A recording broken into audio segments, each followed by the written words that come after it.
So we have this number, we have n, and we need to get the 12 out of n. How do we do that? Well, here's what we know about it. This number is 32 bits, meaning 12 is only 8 bits of a 32-bit number, meaning 12 is shifted 24 bits to the left. So let's go ahead and shift it 24 bits to the right, because that's how we can get that number. So we could take n here, we could shift it 24 bits to the right, and then we'll be left with 12. The last thing we need to do, we don't need to do it here, but we're going to need to do it in the other number, so I'm going to do it because it's good practice. We need to turn off all the bits except the bits that we care about.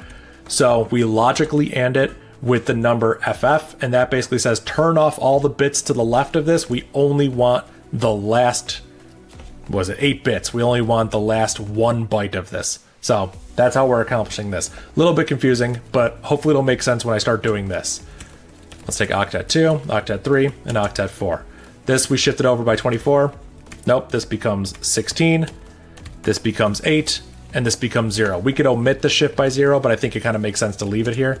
So we do this, and there we go. We have our number broken into 4 different numbers. So we have the first octet here. So if this was the input 1, 2, 3, 4, 5, 6, 7, 8, then we will have this here, we'll have this here, we'll have this here, and we'll have this here. In fact, let's go ahead and prove it, because it might be useful to actually visualize what's going on.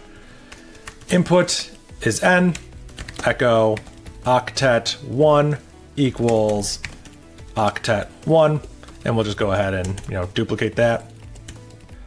There we go.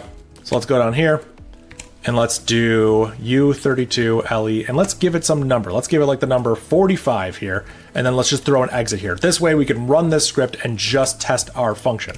So if we run this, we can see that our input was 45, octet 1 was 0, octet 2 was 0, octet 3 was 0, and octet 4 was 45. I just realized I spelled octet wrong, but you know what? We're going to deal with it because we're this far into it.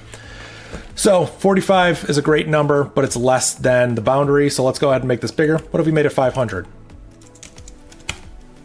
Well, hey, look at that. We have 244 here and we have 1 here. That is correct. That's what we expect to see, because there is 1 256 in the number and there is 1 244 in the number. When you add those together, you get 500. That's how that works.